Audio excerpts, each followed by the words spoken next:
करने का काम ज्योतिराव फुले के द्वारा हुआ। तो हम लोगों को बात करते वक्त केवल बाबा साहब आम्बेडकर की बात नहीं करना चाहिए, फुले शाह आम्बेडकर की बात करनी चाहिए। और हम लोग फुले शाह आम्बेडकर का कम से कम नाम लेना चाहिए। मगर ये पम्पलेट अगर आप देखेंगे, इसमें ऊपर एक पट्टी है, यहाँ शुरू होती है, यहाँ फोटो है, इतने फोटो है, इतने चेहरे हैं, इतने हिस्टोरिकल नाम है, हिस्टोरिकल व्यक्ति हैं जिन्होंने इस आंदोलन के लिए काम किया। तो आप लोगों को उन लोगों का कम से कम गौरव। मगर सोशल मीडिया में हमारी खबरें आ सकती है, ये बात संपादक के नियंत्रण में नहीं है, ये बात हमारे नियंत्रण में है। हमारे नियंत्रण में होने की वजह से हमारा वीडियो हमको डाल देना चाहिए। हम लोग प्रचार के बारे में ध्यान नहीं रखते हैं। अच्छे कार्य का प्रचार किया जाना बहुत जरूरी है। हमारे संगठन का काम छोटा मोटा काम नहीं है, ये 625 जिलों में फैला हुआ संगठन है और इस देश की व्यवस्था बदलने का एजेंडा है, जो किसी संगठन के एजेंडे में शामिल नहीं है। वो काम हम लोगों ने अपने नियंत्रण में लिया हुआ है।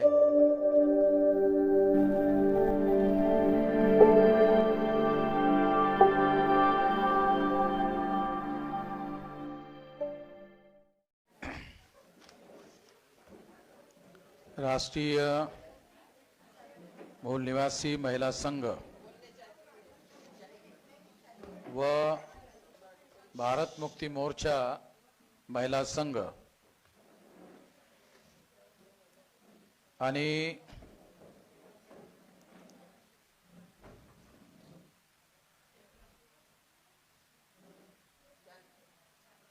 या संघटनेच्या माध्यमातून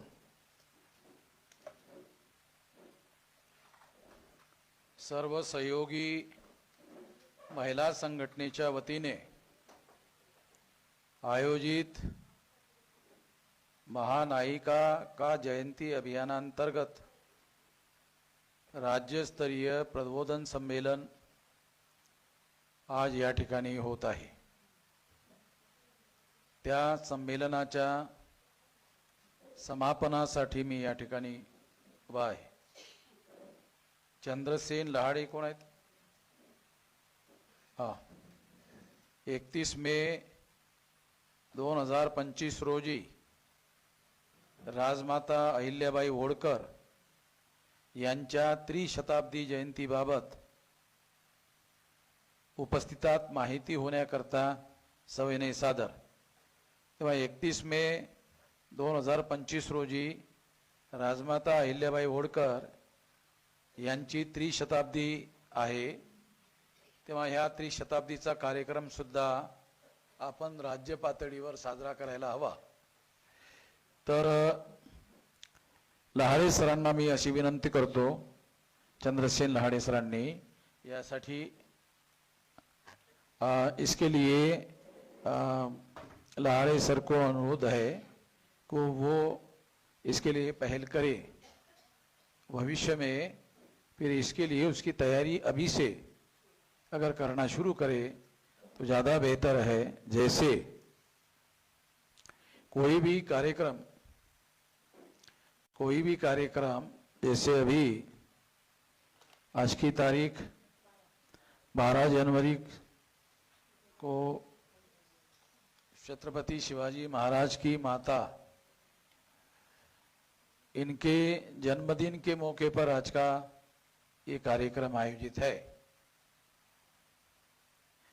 तो किसी भी कार्यक्रम को ज़्यादा बड़े पैमाने पर अगर सफल करना है तो हमारा तजर्बा है, अनुभव है कि कम से कम 1 महीना उसकी तैयारी करनी चाहिए। शायद 12 जनवरी का जो कार्यक्रम है इसकी तैयारी अगर 1 महीना पहले की गई होती तो शायद ज़्यादा बड़ा कार्यक्रम हम लोग कर सकते थे।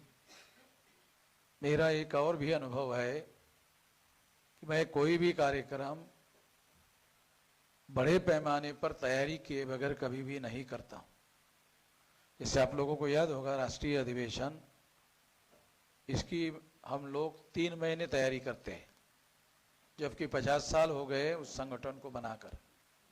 50 साल बनाने को लगा हुआ है और 625 जिलों में उसका संगठन है। उसकी शाखाएं है, उसमें प्रशिक्षित कार्यकर्ता है, इसके बावजूद भी 3 महीना हम तैयारी करते हैं।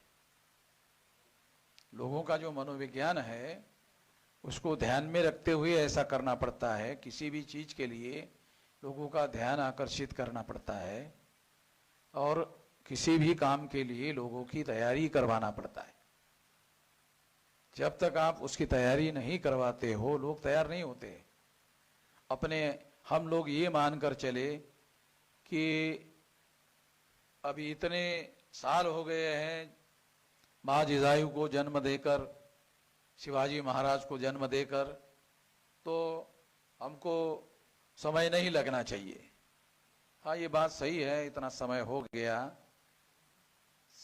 100-200 साल हो गया, 300 साल हो गया, ऐसा हम कह सकते हैं। मगर किसी भी पर्टिकुलर काम की तैयारी किए बगैर कोई भी काम सफल नहीं हो सकता। तो ये एक बहुत महत्वपूर्ण सिद्धांत है, उसे मैं दोबारा रिपीट करके आप लोगों को बताना चाहूंगा। अभी मान लो कि राज्य स्तर का अधिवेशन लेना है महिलाओं का, तो महिलाओं का राज्य अधिवेशन लेना है तो महाराष्ट्र के सारे जिलों में महिलाओं का अधिवेशन होना चाहिए। अगर महिलाओं का सारे जिलों में आप अधिवेशन करते हो तो तैयारी हो जाएगी राज्य अधिवेशन की। अगर महिलाओं का राष्ट्रीय अधिवेशन करना है तो सारे देश में महिलाओं का स्टेट राज्य लेवल के कार्यक्रम होने चाहिए, सारे देश भर में होने चाहिए। अगर सारे देश भर में करते हो स्टेट लेवल के, तो वो समझ जाना चाहिए कि राष्ट्रीय स्तर के कार्यक्रम की इसके द्वारा तैयारी होती है। फिर आप राष्ट्रीय अधिवेशन लेते हो और अगर 32 राज्यों में महिलाओं का संगठन का कार्यक्रम हुआ राज्य स्तर का, तो वहां से निश्चित रूप से महिलाएं आ जाएगी और ये कार्यक्रम राष्ट्रीय स्तर का सफल हो जाएगा। संगठित प्रयास करना बहुत ज्यादा जरूरी है। हम लोग संगठन के बारे में कम जानते हैं, क्योंकि उसका कारण ये है 6000 से ज्यादा जातियों में हमारे लोगों को विभाजित किया गया है। हमारे लोगों को 6000 से ज्यादा जातियों में विभाजित किया गया है। वर्ण व्यवस्था महिलाओं में लागू नहीं है, वर्ण व्यवस्था केवल पुरुषों में लागू है। क्यों? क्योंकि हम वर्ण व्यवस्था को अगर लागू करें तो हमको ब्राह्मण महिला ही चाहिए, मगर जो मनुस्मृति का सिद्धांत है उसके अनुसार सभी महिलाओं को शूद्र घोषित किया गया है। तो ब्राह्मण के घर की जो महिलाएं हैं वो भी शूद्र है। तो इसलिए वर्ण व्यवस्था महिलाओं में नहीं है। जैसे ब्राह्मण महिला, क्षत्रिय महिला, वैश्य महिला, शूद्र महिला, ऐसा नहीं कहा जा सकता, क्योंकि वर्ण व्यवस्था महिलाओं में लागू नहीं है। जैसे पुरुषों में ब्राह्मण है, क्षत्रिय भी है, वैश्य भी है, तो इस तरह से वर्ण व्यवस्था स्त्रियों में लागू नहीं है, क्योंकि धर्मशास्त्रों ने सभी महिलाओं को शूद्र घोषित किया है। ब्राह्मण के घर की महिलाओं को भी पढ़ने लिखने के अधिकार से वंचित कर दिया गया था और केवल इतनी मान्यता ब्राह्मणों के धर्मशास्त्रों ने दी थी कि महिलाओं को केवल बच्चे पैदा करना चाहिए और बच्चे पैदा करने के लिए महिलाओं को पढ़ाई लिखाई की कोई जरूरत नहीं है। ये बहुत ज्यादा गलत विचारधारा थी और क्योंकि ये बात सिद्ध है कि अगर महिलाएं पढ़ी लिखी होती है तो ही उसके परिवार में उसके बच्चों पर अच्छे संस्कार होते हैं और महिलाएं पहल करते हुए अपने बच्चों को पढ़ाई लिखाई के बारे में ज्यादा प्रयास कर सकती हैं, ज्यादा कोशिश कर सकती है, क्योंकि महिलाओं को ही बच्चों को तैयार करने का सबसे ज्यादा समय और अवसर मिलता है। महिलाओं को ही समय मिलता है और अवसर भी उसी के पास होता है। इसलिए महिलाओं का जो महत्वपूर्ण काम है वो महत्वपूर्ण काम होना बहुत जरूरी है। बामसेफ एक कर्मचारी लोगों का संगठन है और लगभग उसको बनाकर 50 साल हो गए। बहुत लंबा समय लगाया गया बामसेफ संगठन बनाने के लिए। लंबा समय लगाने की वजह से एक 625 जिलों में 32 राज्यों में टोटल 36 स्टेट है। इधर बांग्लादेश के बॉर्डर पर कुछ स्टेट है और बांग्लादेश के बॉर्डर पर कुछ स्टेट है। अगर वो स्टेट छोड़ दिए जाए तो सारे देश भर में 32 स्टेट में अपना संगठन है। और जहां जहां बामसेफ का संगठन है वहां वहां महिलाओं का संगठन है, क्योंकि बामसेफ के साथ सहयोग और समर्थन से महिलाओं का संगठन निर्माण किया जा सकता है। इस बात को ध्यान में रखते हुए वो किया गया। मगर केवल बामसेफ के ऊपर महिला संगठन बनाने की जिम्मेदारी देकर महिलाओं का इंडिपेंडेंट और व्यापक संगठन खड़ा नहीं हो सकता। इसलिए महिलाओं को पहल करके, जैसे मैं राष्ट्रीय स्तर पर साल भर में घूमते रहता हूं, 365 दिन घूमते रहता हूं, तो राष्ट्रीय स्तर पर कम से कम एक महिला होनी चाहिए जो सारे देश भर में संगठन बनाने के लिए, संगठन का संचालन करने के लिए, संगठन से रिजल्ट निकालने के लिए, क्योंकि कोई भी बात अपने आप नहीं होती है। अपने आप नाम का सिद्धांत संगठन पर लागू नहीं होता है और दुनिया में कोई भी बात अपने आप नहीं होती है। विज्ञान का नियम है कि कोई भी चीज दुनिया में अपने आप नहीं होती है, उसको होने के लिए कोई न कोई क्रिया होती है जिसकी बदौलत वो चीज होती है। और इसलिए बामसेफ जो बुनियादी संगठन है कर्मचारी लोगों का, जिनके माध्यम से बुद्धि, पैसा, हुनर, समय, श्रम ऐसे 5 साधनों का निर्माण किया जाता है। ये 5 साधन किसी भी आंदोलन को चलाने के लिए बहुत जरूरी साधन है। बुद्धि के बगैर कोई संगठन निर्माण नहीं हो सकता। जब तक हमारे लोगों को पढ़ने लिखने का अधिकार नहीं मिला तब तक हमारे लोगों में संगठन निर्माण नहीं हुआ। संगठन एक बौद्धिक क्रिया है, संगठन बनाना एक बौद्धिक क्रिया है, बौद्धिक काम है। और जैसे ही ज्योतिराव फुले उन्होंने पढ़ाई लिखाई की तो आधुनिक भारत में ज्योतिराव फुले ने हमारे समाज में पहल किया। ये ध्यान रखना चाहिए हम लोगों को कभी भी, और आप लोगों को भाषण करते वक्त भी ये ध्यान रखना चाहिए कि प्रारंभिक हमारे आंदोलन में फुले शाह अम्बेडकर ऐसा शब्द प्रयोग किया जाना चाहिए। कुछ लोग अम्बेडकर अम्बेडकर अम्बेडकर की ही बात करते हैं, मगर अम्बेडकर भी फुले की बात करते हैं। हमको समझाने के लिए बता रहा हूं आप लोगों को। बाबा साहब अम्बेडकर जब बात करते हैं तो फुले की बात करते हैं। उनके रिकॉर्डेड स्पीचेस में ये बातें अवेलेबल है। हम लोग मौलिक रूप से आंदोलन चलाने के लिए मैंने सारी बातों का बारीकी से अध्ययन किया, इसलिए हर चीज को समझकर मैं काम करता हूं। महिलाओं के संगठन को पहल करने का काम ज्योतिराव फुले के द्वारा हुआ, तो हम लोगों को बात करते वक्त केवल बाबा साहब अम्बेडकर की बात नहीं करना चाहिए, फुले शाह अम्बेडकर की बात करनी चाहिए। और हम लोग फुले शाह अम्बेडकर का कम से कम नाम लेना चाहिए।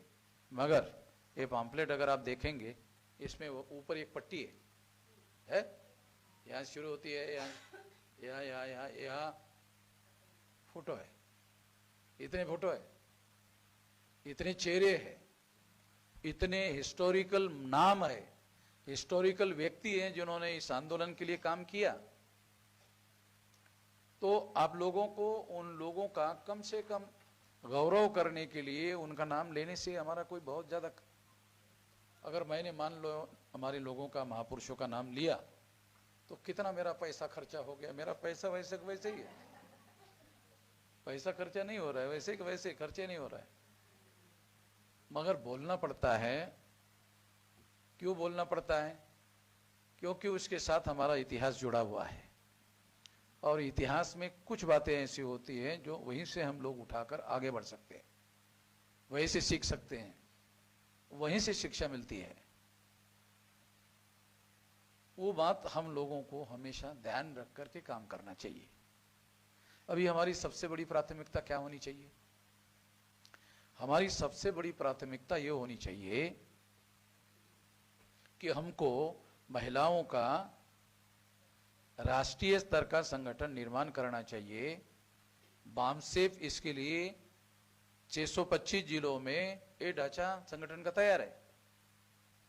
अगर राष्ट्रीय स्तर पर कोई महिला इसके लिए पहल करती है तो संगठन की तरफ से उनको हर प्रकार की सहूलत उपलब्ध कराई जा सकती है।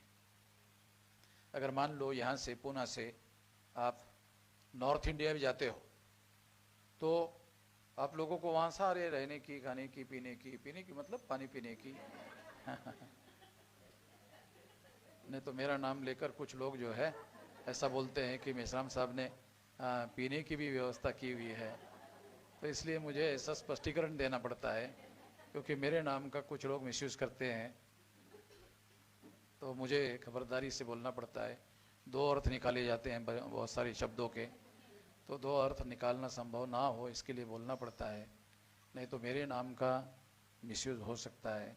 लोग करते रहते हैं, तो खबरदारी लेते रहना ज़रूरी है। तो महिलाओं का संगठन केवल बामसेफ ने निर्माण करना चाहिए, ये सही तरीका नहीं है। महिलाओं को राष्ट्रीय स्तर पर पहल करना चाहिए, उसके लिए उसकी लीडरशिप होनी चाहिए। उसकी लीडरशिप खड़ी करने के लिए आपको किसी प्रकार की मदद चाहिए। मुझे तो किसी ने मदद नहीं किया, अवरोध जरूर खड़ा किया, मेरी टांगे खींचने की कोशिश की, मेरी जितनी टांगे खींचने की कोशिश की मैंने उतनी टांगे मजबूत करने का काम किया। बहुत बार जो अवरोध खड़ा करने का काम होता है, रुकावट डालने का काम होता है, उससे संकल्पवान जो व्यक्ति होता है उसके इरादे और ज़्यादा मजबूत हो जाते हैं। संकल्पवान व्यक्ति जो है, जो संकल्प करता है, तो उसके सामने जब रुकावटें आती है तो रुकावटों को अवसर मान लेता है। जिनके सामने संकल्प नहीं है, वो संकल्प ना होने की वजह से बहुत ज़्यादा तेजी से काम नहीं कर सकता। मैं डेली ट्रैवलिंग करता था और अभी भी बहुत ज़्यादा ट्रैवलिंग करता हूँ, तो बहुत सारे लोगों को इसका यकीन नहीं होता था, तो मैं डेली ट्रैवलिंग की मेरी टिकट जो है रेल के ऐसे सारे जमा करके दिखाता था। ये सारे 365 दिन की टिकट है, तो डेली मैं ट्रैवलिंग कर रहा हूँ। लोगों को यकीन नहीं होता था, तो वो देखने के बाद भी यकीन नहीं होता था, तो मैं उनको देखने के लिए बोलता था, क्योंकि कुछ लोगों को लगता था कि दूसरों की टिकट तो जमा करके नहीं रखी हुई हैं, तो मैं उनको बोलता था कि टिकटें में नाम लिखे हुए हैं और वो आप टिकट देख लो। तो तब लोगों को, क्योंकि ये बात लोगों को हमारे समाज में इतना यकीन नहीं है कि इतना कोई काम कर सकता है। तो अभी 625 जिलों में संगठन है। मैं आप लोगों को हैरानी होगी कि 625 जिले जो है उसमें 500 जिलों में फिजिकली जाकर मैंने मीटिंग की। 625 में से 500 जिलों में मैंने फिजिकली जाकर मीटिंग किया। ऐसा करने से नेतृत्व सिद्ध होता है, नेतृत्व का अवसर सिद्ध करने का मौका मिलता है, दूसरे को आपको एक्सेप्ट करने का मौका मिलता है। केवल नेतृत्व होना जरूरी नहीं होता है, जब तक कोई आपको नेतृत्व के तौर पर एक्सेप्ट नहीं करता तब तक नेतृत्व नहीं होता है। बेशक आपके अंदर नेतृत्व के गुण हो और लोग आपको एक्सेप्ट नहीं करते हैं तो नेतृत्व नहीं माना जा सकता। नेतृत्व तभी माना जा सकता है जब लोग एक्सेप्ट करते हैं। तो एक्सेप्ट कब करते हैं? जब लोग देखते हैं, आजमाते हैं, अनुभव करते हैं और उनको यकीन होता है, तब ही नेतृत्व के तौर पर लोग स्वीकार करते हैं। तो महिलाओं में भी आपको एक आसान काम ये है कि अगर आप सारे देश भर में कहीं पर भी जाओ तो मेरे पास से आप लोग को टेलीफोन नंबर ले लेना है और पहले ही जाने के पहले आप टेलीफोन कर दो।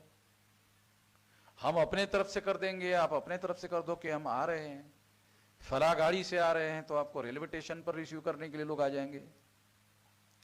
आपको रहने की व्यवस्था, सारी व्यवस्था जो है हर राज्य में, चाहे भाषा की कोई भी समस्या हो तो इसके बावजूद भी वहां आपको लोग लेने के लिए आएंगे और आपकी मीटिंगें करवाएंगे। ये बात हमारे समय में उपलब्ध नहीं थी, आपके समय में उपलब्ध है, वामसे बेसिक संगठन की वजह से उपलब्ध है। तो मगर इसके लिए आपको पहल करना जरूरी है राष्ट्रीय स्तर पर। अब ये राज्य अधिवेशन है, तो राज्य अधिवेशन है तो राज्य अधिवेशन के लिए कम से कम 3 महीने राज्य अधिवेशन लेने के लिए जो नेतृत्व करने वाला व्यक्ति है उसको घूमना चाहिए। 3 महीने के 90 दिन होते हैं और 35 या 36 जिले हैं। कितने जिले? 36 है महाराष्ट्र में, तो 36 जिले हैं, तो 3 महीने में केवल 36 दिन लगाना है आपको, तो 36 दिन में 36 मीटिंगें हो जाएगी। और ये 36 मीटिंगों में महिलाओं की मीटिंगें जब आप लोग ले लेंगे, उसके बाद अगर आप अपना स्टेट का अधिवेशन करते हैं तो आपका अधिवेशन और ज्यादा सफल होगा। नए लोगों का पार्टिसिपेशन होगा, नई महिलाओं का पार्टिसिपेशन होगा, आप लोगों को तजुर्बा होगा संगठन बनाने का, संगठन संचालन करने का, आपको अनुभव होगा, आपको अच्छा ही नहीं बुरा अनुभव भी आएगा और अच्छे अनुभव से सीखने को मिलेगा, बुरे अनुभव से भी सीखने को मिलेगा। अच्छे अनुभव से आपको प्रेरणा मिलेगी, बुरे अनुभव से आपको अपने आप को दृढ़ करने का मौका मिलेगा, संकल्प को और ज्यादा मजबूत करने का मौका मिलेगा। तो दोनों दिशा से, दोनों तरफ से सीखने को मिलता है। तो ये काम एक्चुअल फील्ड में जाकर करने के लिए बहुत जरूरी है। तो स्टेट लेवल पर आप लोगों को जाना चाहिए। पहले जब मैंने पहली बार प्रयास किया था महिलाओं का कार्यक्रम करने का, तो महिलाओं को बोलना नहीं आता था। अभी महिलाओं को ही लगता है कि भाई महिला ज्यादा बोल रही है तो इसको चिट्ठी देना चाहिए। पहले मुझे लगता था पहले मुझे लगता था, अभी मैं चिट्ठी देने के लिए मैं बोल ही नहीं रहा था। तो महिलाओं को ही लगता था कि ये महिला ज्यादा बोल रही है, इसको चिट्ठी देना चाहिए। और कहीं कहीं महिला को 3-3, 4-4 बार भी चिट्ठी देने का काम हुआ। तो पहले मैं ऐसा करता था, हाँ पहले मैं ऐसा करता था, मगर मैंने आज देखा होगा आपने, मैंने ऐसा कुछ किया ही नहीं, मगर महिलाओं ने चिट्ठी देने का काम किया। तो इसका मतलब है मैनेजमेंट का हुनर आप लोगों को आ रहा है। इसका मतलब वो मैनेजमेंट की बात है, मैनेजमेंट का हुनर है। और इसके पीछे मकसद ये होता है कि दूसरी और महिलाएं बोलने के लिए आने वाली है, उसको समय मिलना चाहिए और कंक्लूडिंग करना है, फिर समय के पहले अपना कार्यक्रम समाप्त करना है। और स्टेट का कार्यक्रम होने की वजह से अपने अपने गांव जाने के लिए बस पकड़ना है, रेल पकड़ना है।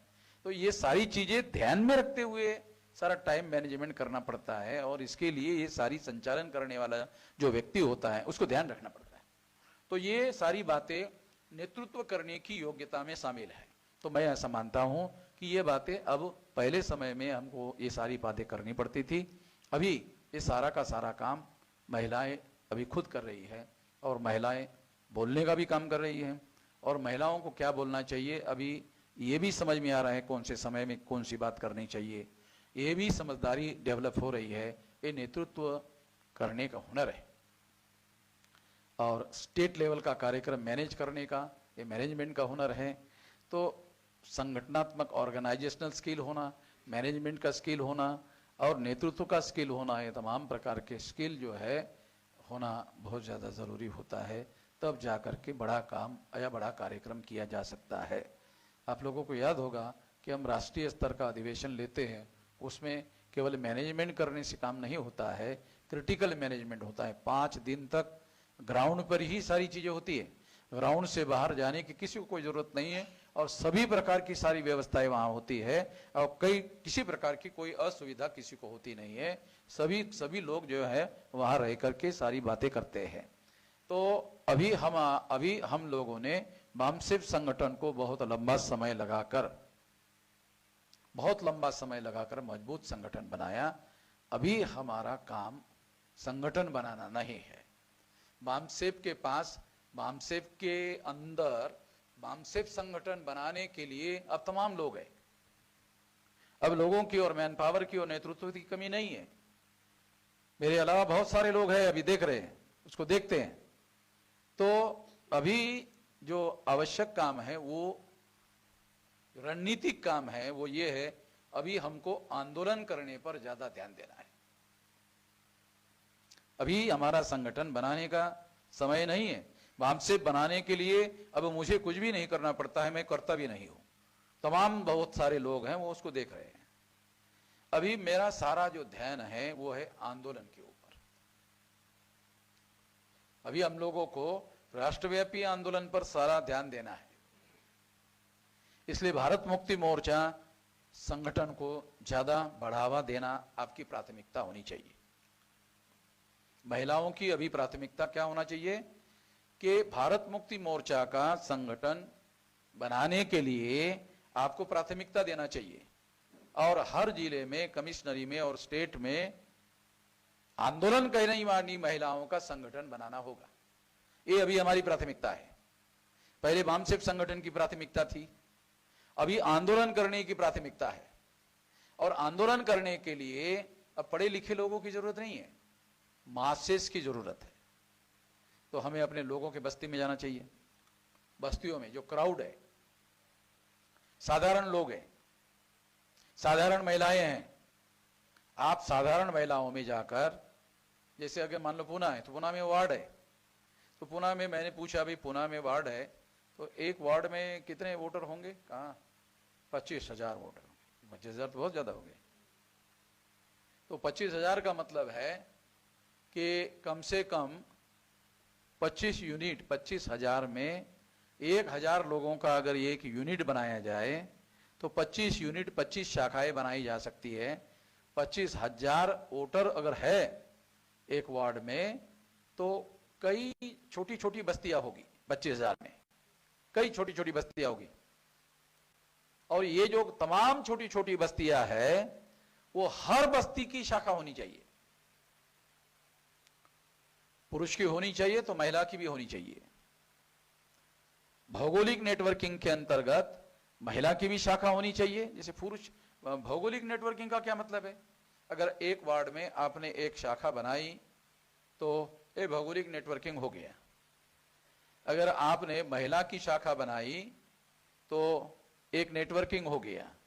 मगर अगर आपने शेड्यूल कास्ट की शाखा अलग बनाई, मोस्ट बैकवर्ड शेड्यूल कास्ट की शाखा बनाई, एक्सट्रीम बैकवर्ड शेड्यूल कास्ट की शाखा बनाई, शेड्यूल ट्राइब की शाखा बनाई, मोस्ट बैकवर्ड शेड्यूल ट्राइब की शाखा बनाई, नोमैडिक ट्राइब की शाखा बनाई, एमबीसी की शाखा बनाई, ओबीसी की शाखा बनाई, माइनॉरिटी में मुस्लिम, सिख, ईसाई, बुद्धिस्ट, जैन, लिंगायत अलग अलग शाखा बनाई, तो ऐसी 14 या 15 शाखाएं होगी। अगर आप इस तरह से शाखाएं आप तैयार करते हैं तो हर शाखा तैयार करने के लिए लोएस्ट फिगर एक आदमी का, एक आदमी अगर आपके पास अवेलेबल है तो कन्वेनर बना दो। और अगर आपके पास ज्यादा लोग अवेलेबल है तो आप अध्यक्ष बनाओ, उपाध्यक्ष बनाओ, सेक्रेटरी बनाओ, 3 लोगों की कमेटी बनाओ। आप 7 लोगों की कमेटी बनाने के लिए और ज्यादा आप लोगों को अवसर हो सकता है। 21 लोगों तक की कमेटी आप बना सकते हैं और उस तरह से लोगों को जिम्मेदारी महिलाओं की दे सकते हैं। तो महिलाओं को अगर मान लो 21 लोगों की कमेटी आपने बनाई, 21 महिलाओं को कमेटी में स्थान दिया, तो महिलाओं को ऐसा लग सकता है कि हम भी संगठन में है, हमारी भी जिम्मेदारी संगठन में है और हमें भी कुछ न कुछ जो है उस एरिया में कुछ न कुछ करना चाहिए। तो ऐसा अवसर आप लोगों को उसके अंदर भावना पैदा करने के लिए मिलेगा। तो आपको उसको कमेटी में लेने की वजह से उसका टेलीफोन नंबर आपके पास हो सकता है, संगठन के पास हो सकता है, महिलाओं के पास हो सकता है, उसको आप डायरेक्ट टेलीफोन कर सकते हैं। तो कम्युनिकेशन बहुत ज्यादा जरूरी है संगठन के लिए। कम्युनिकेशन बहुत ज्यादा जरूरी है। फ्रीक्वेंट एक है कम्युनिकेशन, दूसरा है फ्रीक्वेंट कम्युनिकेशन। फ्रीक्वेंट कम्युनिकेशन जरूरी है, लगातार कम्युनिकेशन होना जरूरी है। जैसे जो इलेक्ट्रॉनिक मीडिया है, जैसे प्रिंट मीडिया है, जैसे कांग्रेस पार्टी है, बीजेपी है, डेली उनकी खबरें रहती है। वो खबरों के द्वारा वो उनके कार्यकर्ताओं को डेली मैसेज देते हैं। हमारी कोई खबरें मीडिया में छपकर नहीं आती है, मगर सोशल मीडिया में हम लोग अपनी खबरें डेली जो कुछ हम करते, डेली जो छोटी छोटी मीटिंग करते हैं उसका वीडियो बनाओ और वो वीडियो सोशल मीडिया में डाल दो। आप लोगों को जो मीटिंग आप छोटी छोटी करते हो उसका वीडियो बनाओ और सोशल मीडिया में डाल दो,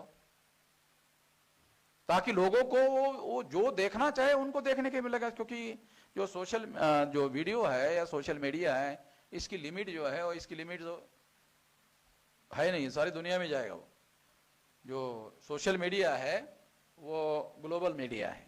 social media is not a local media, is a global media. ये ग्लोबल मीडिया है।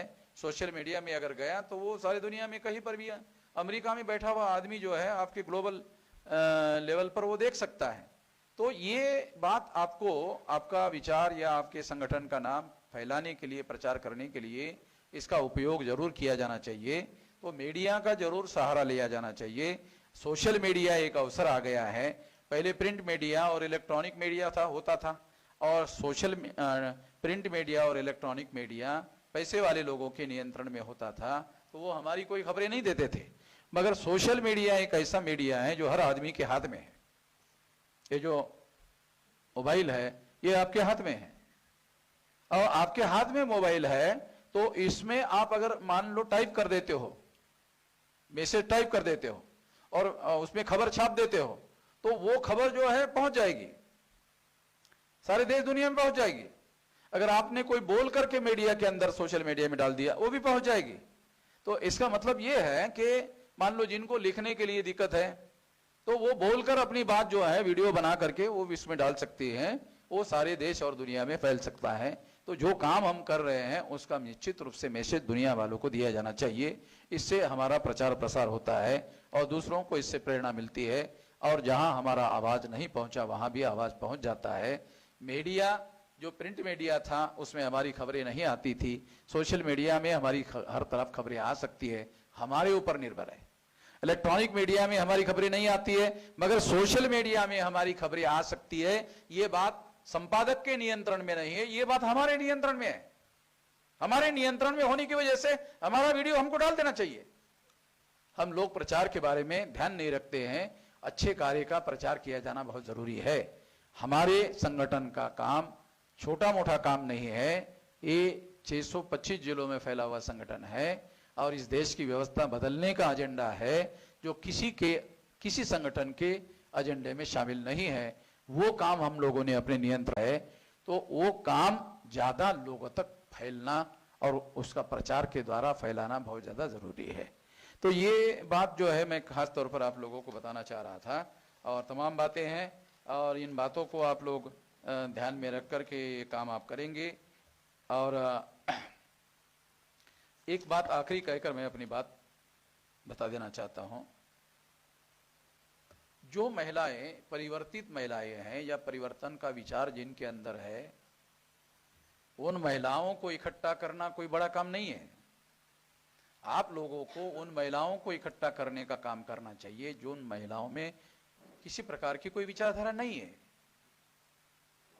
परिवर्तन का कोई विचार नहीं है। अंधश्रद्धा का विचार हो सकता है। अंधश्रद्धा एक अलग चीज है। मैं ऐसा मानता हूं कि अंधश्रद्धा एक छोटी बात है। अंधश्रद्धा को मैं बहुत बड़ी बात नहीं मानता हूं। हमारे सामने वर्ण व्यवस्था, जाति व्यवस्था, अस्पृश्यता, आदिवासियों का सेग्रीगेशन, महिलाओं की दास्ता और शूद्रत्व, पिछड़े वर्ग पर थोपा जाना, यह हमारे लिए मौलिक बात है। इसमें मौलिक परिवर्तन करने की जरूरत नहीं है। जरूरत है, इसमें मौलिक परिवर्तन की जरूरत है। अंधश्रद्धा छोटी चीज है। ये जो है ना, ये मौलिक बात है। क्योंकि ये दो चीजों का फर्क आप लोगों को समझना होगा। क्योंकि हो सकता है कि आपकी बौद्धिक क्षमता ज्यादा से ज्यादा अंधश्रद्धा तक पहुंच रही हो, क्योंकि ज्यादातर महिलाओं की बातें जब मैं सुनता हूं तो वो ज्यादा महिलाएं अंधश्रद्धा में फंसी हुई है। इसका मतलब है कि उन्होंने वर्ण व्यवस्था और जाति व्यवस्था को अभी टारगेट नहीं बनाया है। महिलाएं अंधश्रद्धा में फंसी हुई है, ये बात महिलाओं को ध्यान में आ रही है, मगर महिलाएं वर्ण व्यवस्था में फंसी हुई है, जाति व्यवस्था में फंसी हुई है, आदिवासियों के सेग्रीगेशन में फंसी हुई है, शूद्रत्व पिछड़े वर्ग पर थोपा गया है, इसमें ही हमारे लोग फंसे हुए हैं। इससे उनको निकाला जाना जरूरी है। ये मुद्दा आपके एजेंडा में जब तक नहीं आएगा तब तक आपकी बोली और भाषा बदल नहीं सकती। आपकी बोली और भाषा तब बदलेगी जब आपका एजेंडा वर्ण व्यवस्था, जाति व्यवस्था, अस्पृश्यता, ये मौलिक सब्जेक्ट है। ब्राह्मण धर्म का जो सब्जेक्ट है, ब्राह्मणों की व्यवस्था का जो सब्जेक्ट है, वो सब्जेक्ट ये है। अंधश्रद्धा ब्राह्मण धर्म का मौलिक विषय नहीं है। ब्राह्मण धर्म का मौलिक विषय है क्रमिक असमानता, गैर बराबरी की व्यवस्था। आप लोगों को केवल असमानता मालूम होगी। अगर मान लो आप लोग जाति के समानता और असमानता का विचार करें तो असमानता तक आपको बात मालूम होगी। आपको जब यह शब्द प्रयोग किया जाएगा कि हम असमानता के केवल शिकार नहीं है, क्रमिक असमानता के शिकार है, तो हमारे लोगों को क्रमिक असमानता क्या है यही पता नहीं है। तो आप लोगों को एनिहिलेशन ऑफ कास्ट, बाबा साहब अंबेडकर ने एनिहिलेशन ऑफ कास्ट नाम का जो ग्रंथ लिखा, छोटा है, ज्यादा बड़ा नहीं है। आप लोगों को अगर आपकी मातृभाषा मराठी है तो मराठी में लेना चाहिए और उसको पढ़ लेना चाहिए। मुझे जब पहली बार पढ़ने को मिला तो मैंने पहली बार पढ़ा, पहली बार पढ़ने के बाद इमीडिएट दूसरी बार पढ़ा, फिर मैंने तीसरी बार पढ़ा। हो सकता है अभी तक मैं 100 से ज्यादा बार पढ़ चुका हूं। एक ही किताब इतनी बार पढ़ने के बाद जब मैं जितनी बार पढ़ता हूं उतनी बार उस किताब से मुझे नई बातें सीखने को मिलती है।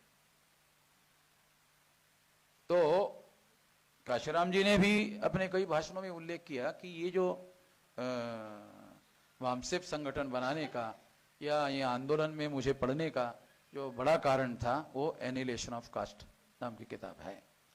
तो आप लोगों को भी जैसे हम लोग कुछ बता रहे हैं, आप लोग सुन रहे हैं, सुनने से बहुत सी बातें सीखने को मिलता है, तो बात सही है। मगर केवल बोली हुई बात सुनकर ही सीखने को मिलने का जो तरीका है इतना ही पर्याप्त नहीं है। हमारे महापुरुषों के लिटरेचर करने के लिए आपको किताबें पढ़नी चाहिए, किताबें पढ़नी चाहिए और उसको उस किताब में कोई मौलिक बात बताई हुई है उसको ग्रहण करना चाहिए और उसको अपने जीवन में लागू करने का प्रयास करना चाहिए। और लागू करने के बाद जब किसी कार्यक्रम में बोलने का अवसर मिलता है तो वो बात दूसरों को भी बतानी चाहिए। जिस बात को आप अपने जीवन में अमल में ला रहे हैं वो दूसरों को भी कहना चाहिए कि अच्छी बात है, इस पर आपको भी अमल करना चाहिए। तो मैं आखिरी बात कहकर अपनी बात समाप्त करना चाहता हूँ कि हम लोगों को जो समाज में बहुत सारी गलत बातें लेकर चलने वाले लोग हैं उन लोगों को टारगेट करना चाहिए। जो फंसे हुए लोग हैं उनको टारगेट लेकर करना चाहिए।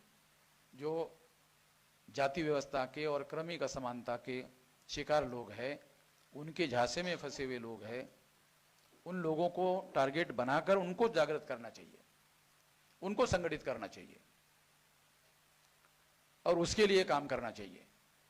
अगर हम ऐसा करते हैं तो इसके आधार पर बनी और बनाई गई व्यवस्था को बदलने का मौका मिलेगा।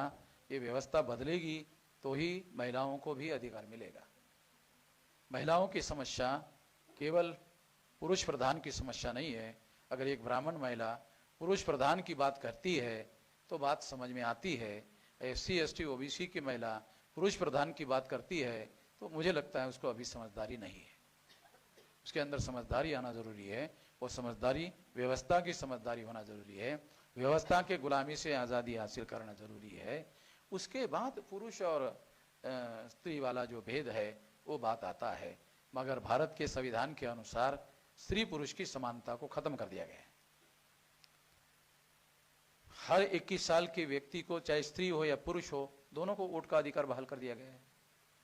अगर कोई महिला मंत्री, MLA, MP, मंत्री बनना चाहती है तो उसके लिए किसी प्रकार का कोई रुकावट नहीं है। ये जरूर है कि जो ज्यादातर राजनीतिक पार्टियां हैं वो पुरुष प्रधान पार्टियां हैं, मगर उसमें महिलाओं को भी अपना अवसर दिखाने के लिए, योग्यता दिखाने के लिए, कर्तृत्व दिखाने के लिए अवसर उपलब्ध है। तो निश्चित रूप से वो अवसर महिलाओं को लेना चाहिए और उसका उपयोग करना चाहिए और ऐसा करने के लिए कोई रुकावट नहीं है। निश्चित रूप से इस बात को ध्यान में रखते हुए महिलाओं को आगे बढ़ना चाहिए। इस मौके पर मैं इतना ही कहना चाहता हूँ। बहुत सारी बातें आप लोगों को सीनियर महिलाओं के द्वारा भी कही गई है और सीनियर महिलाओं के द्वारा आपको बताई गई है। मैंने भी कुछ बातें आप लोगों को बताई है, तो बहुत सारी बातें आप लोगों को सीखने समझने को मिली होगी। उसका फ़ायदा संगठन में और प्रचार प्रसार करने में आप लोग लेगी, इस आशा और विश्वास के साथ आपने मेरी बात ध्यान से सुनी, इसके लिए आभार, धन्यवाद।